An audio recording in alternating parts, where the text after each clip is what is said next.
Puji Tuhan, selamat hari Minggu yang diberkati. Senang kembali berjumpa dengan saudara dalam ibadah Minggu online. Seperti biasa dimanapun saudara berada, katakan bersama saya orang yang paling disayang sama Tuhan. Amin. Saya tetap berdoa buat saudara dimanapun saudara berada, saudara baik-baik, sehat-sehat dalam segala sesuatu, sama seperti jiwa saudara baik-baik saja. Saudara siap diberkati Tuhan?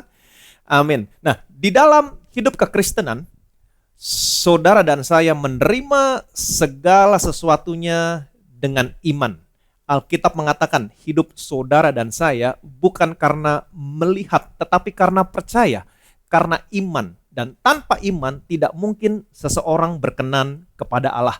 Alkitab juga mengatakan saudara dan saya diselamatkan karena kasih karunia oleh iman. Dan pertandingan saudara dan saya adalah pertandingan iman. Nah, kalau iblis datang sama saudara memberitahukan sesuatu yang buruk, jangan fokus berperang dengan iblis. Jangan fokus berperang dengan kuasa kegelapan. Karena sesungguhnya mereka sudah dikalahkan. Tetapi fokus sama iman saudara, jangan sampai iman saudara gugur. Saudara boleh menghardik iblis siang dan malam, tetapi kalau saudara bimbang, fokus saudara tidak pada iman saudara, maka iblis akan menang. Nah, pertandingan saudara dan saya adalah pertandingan iman. Apa maksudnya?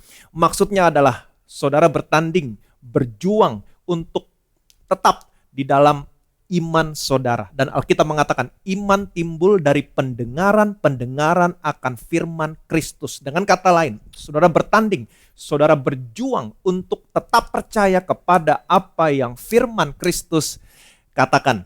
Nah, semua yang iblis lakukan adalah iblis akan selalu berusaha untuk membuat saudara tidak lagi pada iman saudara. Iblis akan selalu berusaha untuk membuat saudara tidak lagi melihat kepada Tuhan Yesus. Iblis akan selalu berusaha untuk membuat saudara tidak percaya lagi kepada apa yang Tuhan Yesus katakan. Itu sebabnya berbicara tentang iman. Iman saudara sangat erat hubungannya dengan Tuhan Yesus. Kenapa? Firman Tuhan berkata dalam Ibrani pasal 12 ayat yang kedua. Marilah kita melakukannya dengan mata yang tertuju kepada Yesus yang memimpin kita dalam iman. Dan yang membawa iman kita itu kepada kesempurnaan yang dengan mengabaikan kehinaan tekun memikul salib ganti sukacita yang disediakan bagi Dia yang sekarang duduk di sebelah kanan tahta Allah. Di sini dikatakan, marilah kita melakukannya dengan mata yang tertuju kepada Yesus. Katakan bersama saya, mata yang tertuju kepada Yesus. Yang memimpin kita dalam iman dan yang membawa iman kita kepada kesempurnaan. Jadi semakin saudara menghabiskan waktu bersama Tuhan Yesus, semakin saudara melihat Tuhan Yesus di dalam firman-Nya, maka iman saudara akan bertumbuh kepada kesempurnaan. Jadi iman saudara sangat erat hubungannya dengan Tuhan Yesus. Saudara tidak bisa mengharapkan iman saudara bertumbuh dengan belajar hukum Taurat. Bagaimana iman saudara bisa bertumbuh? Saudara sudah tahu bahwa segala sesuatu datang dalam kehidupan saudara, segala sesuatunya datang dari iman. Saudara tentu mau memiliki iman. Nah, bagaimana caranya supaya saudara bisa memiliki iman? Roma pasal 10 ayat 17. Jadi iman timbul dari pendengaran dan pendengaran oleh firman Kristus. Kalau saudara perhatikan baik-baik, kata pendengaran muncul sebanyak 2 kali. Iman timbul dari pendengaran. Pendengaran oleh firman Kristus. Iman timbul. Kalau saudara tidak punya iman, saudara tidak perlu khawatir. Iman timbul. Dari mana iman timbul? Iman timbul dari pendengaran oleh firman Kristus. Kata pendengaran di sini diulang sampai 2 kali. Pendengaran. Dengan kata lain, iman timbul ketika saudara terus mendengar firman Kristus. Nah, beginilah caranya iman timbul. Kalau saudara tahu halnya demikian, iman timbul dari pendengaran oleh firman Kristus, maka saudara pasti akan memposisikan diri saudara sedemikian rupa untuk mendengar dan terus mendengar firman Kristus. Kalau saya tahu bahwa berkat datang dari pintu itu, maka saya akan tetap memposisikan diri saya akan terus berdiri di depan pintu itu. Kalau saudara tahu bagaimana caranya iman timbul, maka saudara akan tetap memposisikan diri saudara di situ, mendengar dan terus mendengar. Ingat baik-baik, iman tidak timbul dengan mendengar hanya satu kali, tetapi mendengar dan terus mendengar. Kalau saudara lihat konteksnya di ayat-ayat sebelumnya, kita lihat Roma pasal 10 ayat 14 sampai 15. Tetapi bagaimana mereka dapat berseru kepadanya jika mereka tidak percaya dia? Bagaimana mereka dapat percaya kepada dia jika mereka tidak mendengar tentang dia? Bagaimana mereka mendengar tentang dia jika tidak ada yang memberitakannya? Dan bagaimana mereka dapat memberitakannya jika mereka tidak diutus? Seperti ada tertulis, betapa indahnya kedatangan mereka yang membawa kabar baik. Kalau hari ini saudara selamat, mungkin karena ada seseorang yang sudah memberitakan Injil kepada saudara, atau mungkin karena saudara mendengar Injil di YouTube, atau saudara membaca buku-buku tentang Injil. Jadi konteksnya adalah saudara mendengar Injil dari orang yang memberitakan Injil kepada saudara. Saudara mendengar Injil dari pengkhotbah atau penginjil. Tetapi sekarang ada begitu banyak orang yang berkata, kita bisa kok mendengar tanpa ada orang yang memberitakan kepada kita. Kita bisa mendengar kok suara Tuhan langsung ketika kita sedang sendiri. Tuhan bisa berbicara kepada kita. Bisa. Saya tidak pernah mau membatasi kuasa Tuhan. Tetapi di sini Alkitab berkata sangat jelas sekali, bagaimana mereka mendengar tentang Yesus jika tidak ada yang memberitakannya. Kalau saudara baca ayat-ayat selanjutnya, di situ dikatakan bagaimana mereka dapat memberitakannya jika mereka tidak diutus. Seperti ada tertulis, betapa indahnya kedatangan mereka yang membawa kabar baik. Kemudian kalau saudara lihat di ayat yang ke-17, di situ dikatakan jadi iman timbul dari pendengaran oleh firman Kristus. Jadi ada orang yang memberitakan dan ada orang yang mendengar. Banyak orang berkata, tetapi di dalam Alkitab Perjanjian Lama tidak ada Yesusnya kan Pak? Nah, mereka salah. Seluruh Alkitab saudara dari depan sampai belakang, dari kitab Wahyu sampai kitab Kejadian, semuanya berbicara tentang Yesus. Itu sebabnya kalau saudara baca Perjanjian Lama, saudara harus bisa melihat tentang Yesus di dalamnya. Nah, ini yang membuat iman saudara timbul. Tahukah saudara bahwa 10 hukum Taurat juga merupakan firman Tuhan, tetapi Alkitab tidak mengatakan bahwa iman timbul dari pendengaran akan hukum Taurat. Iman tidak timbul karena ada seseorang yang memberitahukan sama saudara, kamu harus begini, kamu harus begitu. Bagaimana iman timbul? Jangan lupa ayat 17 tadi mengatakan iman timbul dari pendengaran dari seseorang yang memberitakan firman Kristus, yaitu Injil atau kabar baik tentang apa yang sudah Tuhan Yesus lakukan kepada saudara. Semua dosamu sudah diampuni. Tidak lagi ada penghukuman buat orang-orang yang ada dalam Kristus Yesus. Kita yang dibenarkan karena iman, kita hidup dalam damai sejahtera dengan Allah. Tidak lagi ada penghukuman, tidak lagi ada pertentangan antara saudara dengan Allah. Yang ada hanya damai sejahtera. Kenapa? Karena anaknya, Yesus Kristus, sudah menghapus semua dosamu. Ini kabar baik. Jadi iman sangat erat hubungannya dengan Injil, dengan kabar baik tentang apa yang sudah Tuhan Yesus lakukan buat saudara. Jadi supaya iman saudara timbul, saudara harus mendengar dan terus mendengar tentang Injil.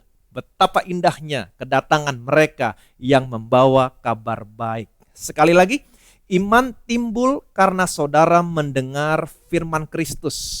Amin. Injil atau kabar baik tentang apa yang sudah Tuhan Yesus selesaikan buat saudara. Kalau yang diberitakan dari mimbar ini bukan Injil atau bukan tentang kabar baik, apa yang sudah Tuhan Yesus lakukan buat saudara, bagaimana mungkin iman saudara bisa timbul?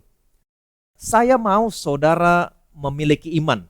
Kalau saudara mendengar khotbah dari mimbar yang menimbulkan rasa takut di dalam hati saudara, membuat saudara ada di dalam perbudakan, memberitahukan sama saudara bahwa saudara harus begini, harus begitu. Kalau saudara tidak begini, tidak begitu, maka Allah akan marah sama saudara. Nah, ini bukan Injil, ini bukan kabar baik. Saudara tahu tentang jemaat di Korintus, mereka adalah orang-orang Kristen, mereka adalah orang-orang percaya, tetapi mereka ikut menyembah berhala. Bagaimana caranya Paulus mengatasi jemaat di Korintus? Paulus tidak mengatakan, tidak tahukah kamu bahwa hukum Taurat mengatakan jangan ada Allah lain di hadapanku. Nah, seharusnya ini merupakan saat yang tepat buat Paulus untuk menggunakan hukum Taurat. Tetapi Paulus tidak menyinggung sedikit pun hukum Taurat. Saudara tahu apa yang Paulus katakan kepada jemaat di Korintus? Tidak tahukah kamu bahwa tubuhmu adalah bait Roh Kudus yang diam di dalam kamu? Jadi sekalipun mereka sudah berbuat dosa, Paulus tetap mengatakan kepada mereka, Roh Kudus diam di dalam kamu. Tetapi apa yang terjadi? Kebanyakan orang Kristen berkata kepada orang Kristen yang lain yang berbuat dosa, mereka berkata, Roh Kudus yang ada di dalam kamu sudah keluar. Ketika orang percaya berbuat dosa, Paulus selalu mengingatkan kepada mereka tentang Injil, tentang kabar baik. Tidak tahukah kamu bahwa tubuhmu adalah bait Roh Kudus yang diam di dalam kamu? Tidak tahukah kamu bahwa kita akan menghakimi malaikat-malaikat?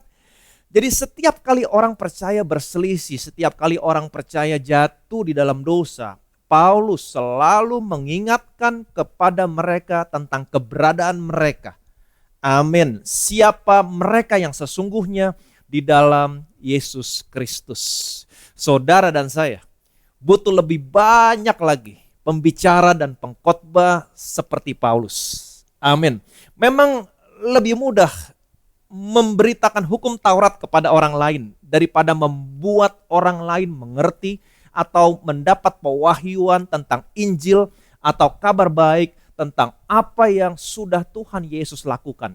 Kenapa? Karena untuk mengerti dan mendapatkan pewahyuan tentang Injil atau kabar baik dari apa yang sudah Yesus selesaikan di atas kayu salib, dibutuhkan Roh Kudus.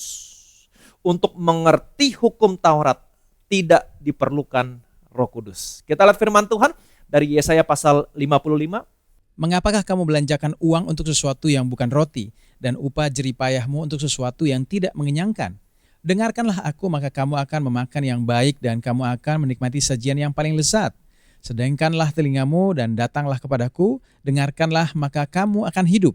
Aku hendak mengikat perjanjian abadi dengan kamu, menurut kasih setia yang teguh yang kujanjikan kepada Daud. Amin. Di sini dikatakan, dengarkanlah aku. Katakan bersama saya, dengarkanlah. Maka kamu akan memakan yang baik. Katakan bersama saya, memakan yang baik.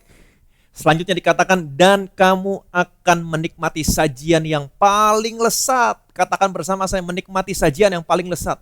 Amin. Selanjutnya kembali dikatakan, sendengkanlah telingamu dan datanglah kepadaku. Dengarkanlah. Sekali lagi katakan bersama saya, dengarkanlah. Maka kamu akan hidup. Katakan bersama saya, akan hidup. Aku hendak mengikat perjanjian abadi dengan kamu menurut kasih setia yang teguh yang kujanjikan kepada Daud. Perhatikan baik-baik. Siapa di sini yang mau memakan yang baik?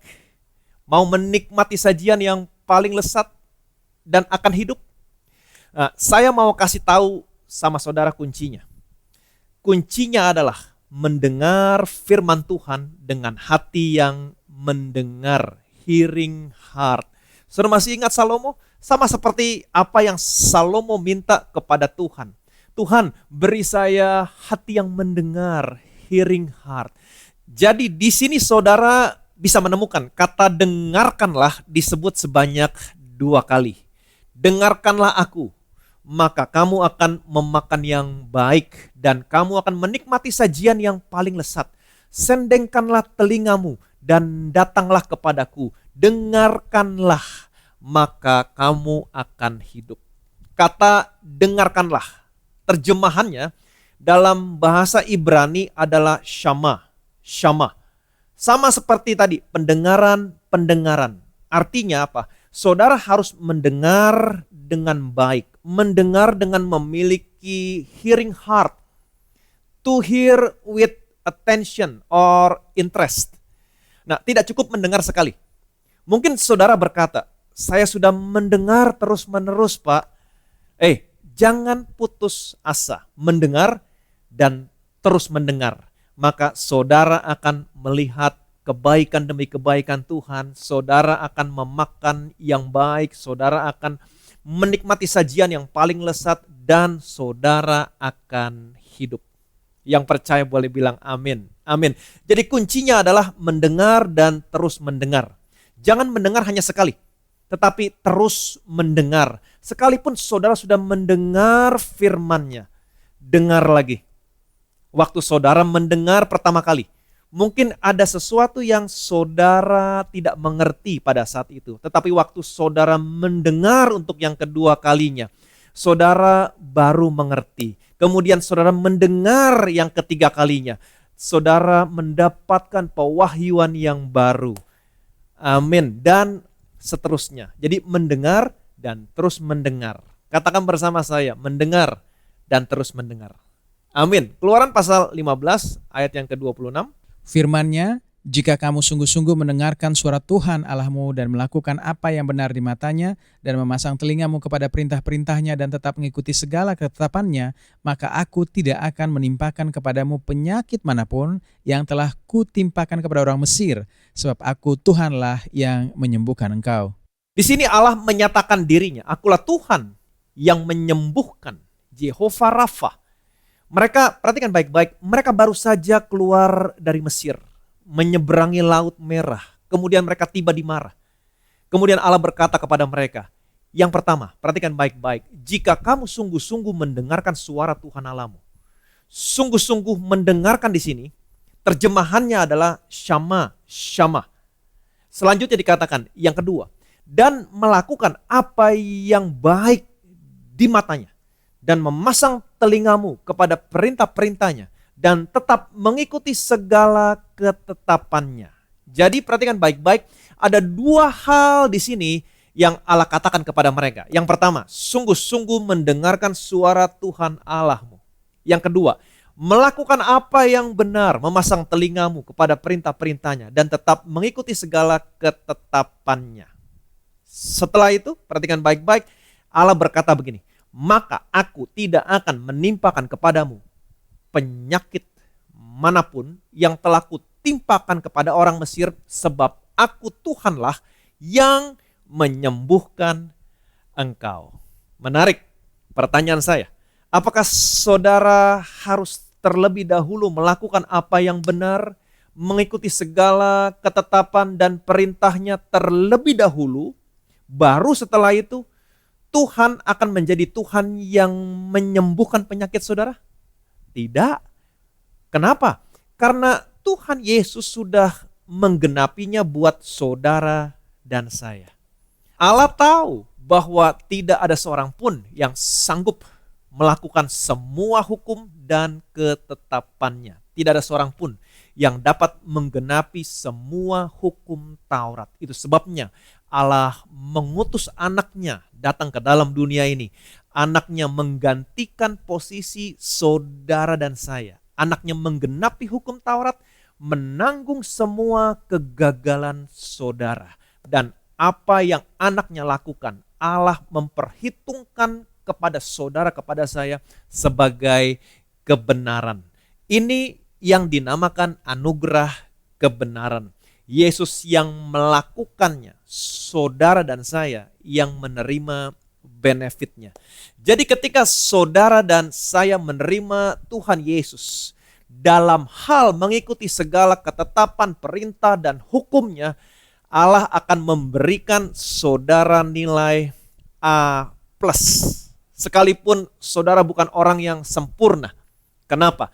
Karena ada seseorang yang sudah menggantikan posisi saudara, mengerjakannya buat saudara. Siapakah dia? Tuhan Yesus. Yesus yang mengerjakannya buat saudara dan saya. Waktu Allah menyatakan dirinya, akulah Tuhan yang menyembuhkan, Jehovah Rafa, ada dua kondisi yang harus dipenuhi terlebih dahulu. Karena di situ ada kata jika. Perhatikan baik-baik. Yang pertama, jika kamu sungguh-sungguh mendengarkan suara Tuhan Allahmu. Yang kedua, dan melakukan apa yang benar di matanya dan memasang telingamu kepada perintah-perintahnya dan tetap mengikuti segala ketetapannya. Ada dua hal di sini dan saya punya kabar baik buat saudara. Kondisi yang kedua, jika kamu melakukan apa yang benar di matanya dan memasang telingamu kepada perintah-perintahnya dan tetap mengikuti segala ketetapannya, sudah digenapi oleh Tuhan Yesus. Sehingga hari ini bagian saudara dan saya sekarang adalah menggenapi kondisi yang pertama, yaitu jika kamu sungguh-sungguh mendengarkan suara Tuhan Allahmu. Syama, syama. Amin, betapa baiknya Tuhan. Nah, banyak orang berkata, Pak Pendeta, kita tetap harus melakukan hukum Taurat terlebih dahulu, baru Tuhan akan menyembuhkan kita. Nah, pertanyaan saya, bagaimana dengan perempuan yang mengalami pendarahan 12 tahun? Sesungguhnya perempuan ini melanggar hukum Taurat dan ketetapan-ketetapannya. Perempuan ini berada di tempat umum. Seharusnya seseorang yang mengalami pendarahan tidak boleh berada di tempat umum. Tetapi kenyataannya Tuhan Yesus tetap menyembuhkan perempuan ini. Jadi perhatikan baik-baik. Sekarang Tuhan tidak lagi menyembuhkan saudara karena saudara sudah melakukan hukum Taurat dan ketetapan-ketetapannya. Tuhan tidak lagi menyembuhkan saudara karena saudara layak. Tuhan menyembuhkan saudara karena saudara mendengar dan percaya betapa baiknya Tuhan. Perempuan yang pendarahan 12 tahun disembuhkan Tuhan Yesus. Kenapa disembuhkan? Kalau saudara lihat ayat-ayat sebelumnya, saudara akan mendapatkan bahwa perempuan ini mendengar berita-berita tentang Tuhan Yesus. Alkitab menceritakan dia sudah pergi ke berbagai tabib, tetapi keadaannya malah semakin buruk. Ketika dia mendengar berita-berita tentang Yesus, berita apa? Kabar baik tentunya. Yesus berjalan keliling sambil menyembuhkan orang sakit. Jadi sekarang, kalau Tuhan menyembuhkan, syaratnya adalah iman. Dan ingat, iman timbul dari mendengar kabar baik tentang Yesus Kristus. Lukas 5 ayat 15. Tetapi kabar tentang Yesus makin jauh tersiar dan datanglah orang banyak berbondong-bondong kepadanya untuk mendengar dia dan untuk disembuhkan dari penyakit mereka. Di sini dikatakan tetapi kabar tentang Yesus makin jauh tersiar dan datanglah orang banyak berbondong-bondong kepadanya untuk apa? Untuk mendengarkan dia dan untuk disembuhkan dari penyakit. Perhatikan baik-baik, urutannya adalah mendengar dan disembuhkan. Katakan bersama saya, mendengar dan disembuhkan. Mendengar terlebih dahulu, kemudian baru disembuhkan. Amin. Nah, kebanyakan orang Kristen yang sakit, mereka maunya pendeta telepon mereka atau datang ke rumah mereka, mendoakan mereka, tetapi sayangnya mereka tidak mau mendengar apapun. Banyak orang Kristen datang ke gereja hanya maju altar call, minta didoakan, tetapi mereka tidak mau mendengar firman Tuhan.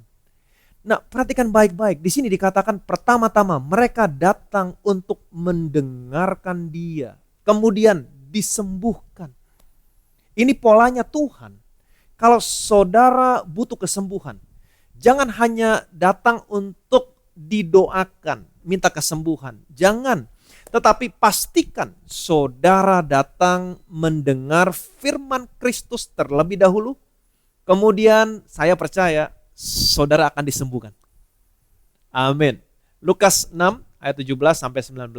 Lalu ia turun dengan mereka dan berhenti pada suatu tempat yang datar. Di situ berkumpul sejumlah besar dari murid-muridnya dan banyak orang lain yang datang dari seluruh Yudea dan dari Yerusalem dan dari daerah pantai Tirus dan Sidon. Mereka datang untuk mendengarkan dia dan untuk disembuhkan dari penyakit mereka. Juga mereka yang dirasuk oleh roh-roh jahat beroleh kesembuhan. Dan semua orang banyak itu berusaha menjamah dia karena ada kuasa yang keluar daripadanya dan semua orang itu disembuhkannya. Di sini dikatakan mereka datang untuk mendengarkan dia dan untuk disembuhkan dari penyakit. Kelihatannya sekarang mereka sudah begitu banyak belajar mendengar terlebih dahulu, kemudian disembuhkan. Seperti yang tadi saya katakan, banyak orang yang datang hanya untuk disembuhkan, tetapi tidak mau mendengar firman Tuhan. Saudara butuh iman untuk menerima kesembuhan. Dan ingat, iman hanya timbul dari pendengaran oleh firman Kristus. Jadi apa artinya iman?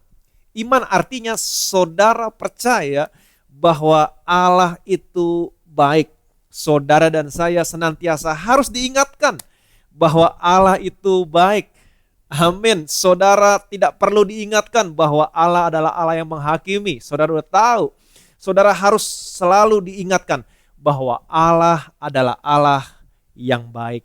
Nah, hari ini saya mau mengingatkan kepada saudara bahwa Allah adalah Allah yang baik.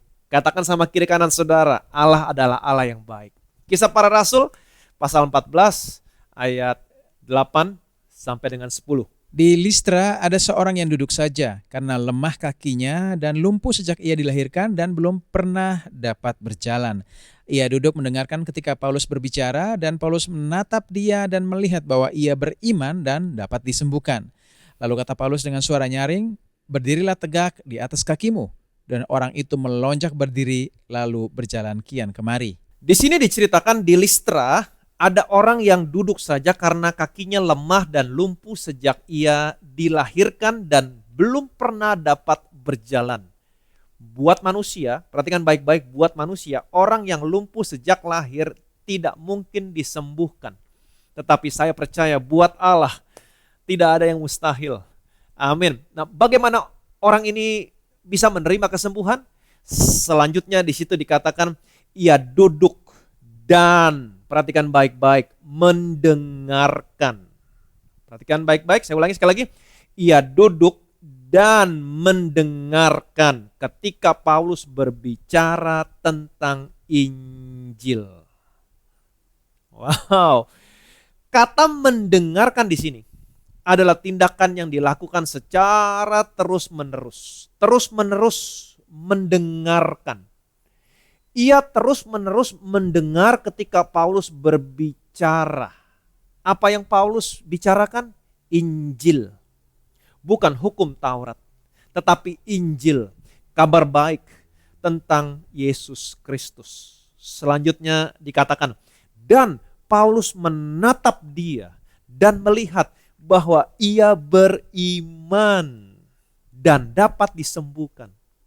Perhatikan baik-baik, dari sekian banyak orang yang ada di tempat itu, hanya orang ini yang Paulus lihat.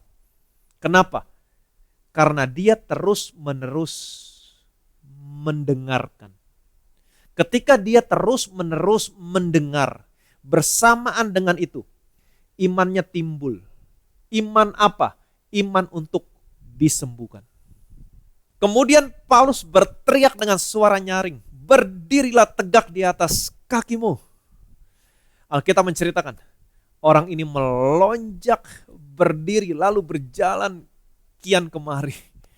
Amin. Jadi kuncinya adalah mendengar dan terus mendengar. Jika kamu sungguh-sungguh mendengarkan suara Tuhan Allahmu, yang pertama kali Allah nyatakan tentang dirinya adalah, "Akulah Tuhan yang menyembuhkan engkau." Wow. Galatia pasal 3 ayat yang kelima. Perhatikan baik-baik. Jadi bagaimana sekarang? apakah Ia yang menganugerahkan roh kepada kamu dengan berlimpah-limpah dan yang melakukan mujizat di antara kamu berbuat demikian karena kamu melakukan hukum Taurat atau karena kamu percaya kepada pemberitaan Injil? Jadi bagaimana sekarang? Apakah Tuhan menganugerahkan Roh Kudus kepada kamu dan melakukan mujizat di antara kamu karena kamu melakukan hukum Taurat atau karena kamu percaya kepada pemberitaan Injil? Tentunya percaya kepada pemberitaan Injil. Yang percaya boleh bilang amin. Jadi konteksnya adalah mendengar. Mendengar dan terus mendengar. Saudara percaya sama apa yang saudara dengar, kemudian timbul iman. Selanjutnya Tuhan akan melakukan mujizat di dalam hidup saudara dan menyembuhkan semua penyakit saudara. Akulah Tuhan yang menyembuhkan engkau. Amin.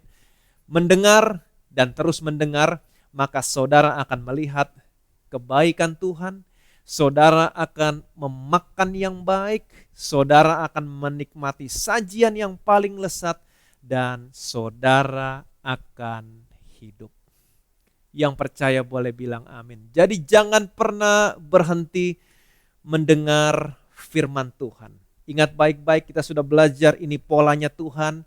Banyak orang berbondong-bondong datang sama Yesus. Yang pertama kali Alkitab mengatakan mereka datang untuk mendengarkan Dia. Kemudian selanjutnya untuk disembuhkan dari penyakit mereka. Jadi kalau saudara hari ini mau menerima kesembuhan dari Tuhan, kuncinya adalah mendengar dan terus mendengar. Termasuk hari ini dalam ibadah online, saudara duduk, saudara mendengar, dan saya menghimbau saudara untuk terus mendengar, jangan hanya sekali mendengar, tapi terus mendengar. Dan saya percaya ketika saudara mendengar dan terus mendengar, iman timbul. Ketika iman timbul, Tuhan akan menyembuhkan penyakit saudara. Diberkatilah saudara, diberkatilah saya. Saya punya satu kesaksian hari ini. Kesaksiannya datang dari Givi di Jakarta.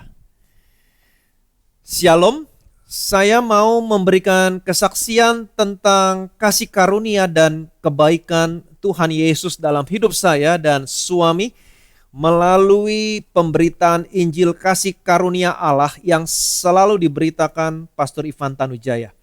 Kami menikah di akhir tahun 2018. Layaknya sebagian besar pasangan suami istri, kami rindu memiliki keturunan.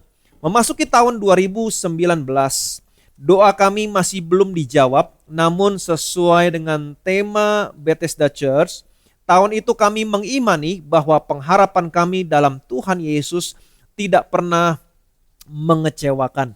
Berjalan bersama Tuhan memasuki tahun 2020 dalam penantian kami kembali mengimani tema tahun 2020 bahwa Tuhan akan membuka pintu-pintu yang baik bagi kami di tahun itu. Salah satunya adalah untuk memiliki keturunan. Minggu demi minggu firman yang kami dengarkan semakin menguatkan kami. Dia terus mendengar dan terus mendengar. Pada pertengahan tahun 2020 pada saat hari ulang tahun saya, dalam doa saya meminta keturunan dari Tuhan sebelum ulang tahun saya tahun depan. Meski kadang terasa berat, namun Tuhan Yesus senantiasa menguatkan kami. Kami berserah dan mengimani pengharapan kami dalam Tuhan tidak akan pernah mengecewakan. Pintu-pintu yang baik akan terbuka bagi kami pada tahun 2020 serta waktu Tuhan selalu waktu yang terbaik. Amin. Beberapa hari setelah hari ulang tahun saya merasa ada yang tidak seperti biasanya dengan tubuh saya. Setelah saya periksa, puji Tuhan, doa kami dijawab, saya positif hamil. Segera saya beritahu suami dan kami berdoa mengucap syukur. Tak ada henti-hentinya atas berkat Tuhan yang luar biasa. Puji Tuhan. Singkat cerita, anak kami lahir dengan selamat dan sehat sempurna. Saya teringat dulu, saya sempat mengatakan kepada suami pada tahun 2020, kalau saya ingin memiliki keturunan sebelum ulang tahun saya di tahun 2021. Luar biasa, Tuhan Yesus menjawab doa saya dengan cara yang tidak pernah kami pikirkan. Kami bersyukur atas Injil kasih karunia Allah yang selalu kami dengarkan. Amin, yang selalu kami dengarkan. Jadi bukan hanya mendengar sekali, tapi mendengar dan terus mendengar. Setiap saat iman kami bertumbuh dalam pengenalan akan Tuhan Yesus yang luar biasa. Kami percaya apapun yang sedang kami hadapi, selalu ada kasih karunia Tuhan. Kami tetap berserah dan kami tetap percaya bahwa Tuhan selalu punya skenario yang sangat manis untuk kehidupan kami. Puji Tuhan, segala kemuliaan hanya bagi nama Tuhan Yesus. Tuhan Yesus memberkati kita semua. Kesaksiannya datang dari Givi BM Jakarta. Amin. Bapa dalam surga, kami bersyukur Tuhan buat apa yang telah anak-Mu kerjakan di atas kayu salib. Di mana ketika Engkau menyatakan dirimu sebagai Jehovah Rafa, Allah yang menyembuhkan. Di situ ada dua kondisi yang harus kami penuhi, yaitu yang pertama, jika kamu sungguh-sungguh mendengarkan suara Tuhan Allahmu, dan kondisi yang kedua adalah jika kamu sungguh-sungguh melakukan segala hukum dan ketetapannya. Engkau tahu bahwa kondisi yang kedua sangat sulit buat kami untuk memenuhinya, karena tidak ada seorang pun yang sanggup melakukan seluruh hukum Taurat. Tapi Engkau begitu baik, Engkau memberikan anak-Mu datang ke dalam dunia ini. Anak-Mu menggantikan posisi kami, menggenapi seluruh tuntutan hukum Taurat, menanggung semua kegagalan kami.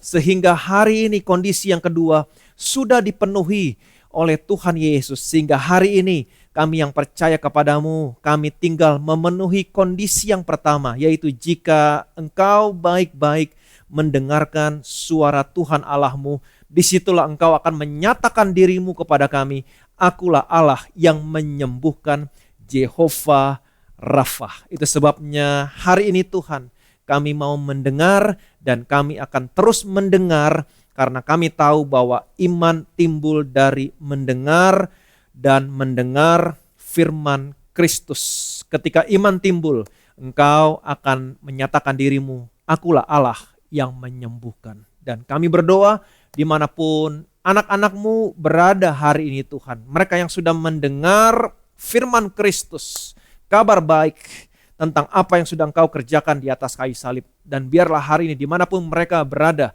mereka yang percaya, Engkau akan menganugerahkan kesembuhan kepada setiap mereka. Hari ini mereka terima hidup yang sehat, mereka terima tubuh yang kuat, dan mereka akan melihat Engkau menyatakan dirimu kepada mereka, akulah Allah yang menyembuhkan, Jehovah Rafa. Segala kemuliaan, segala hormat, segala pujian hanya bagi nama Tuhan. Semua yang percaya, sama-sama kita katakan, amin.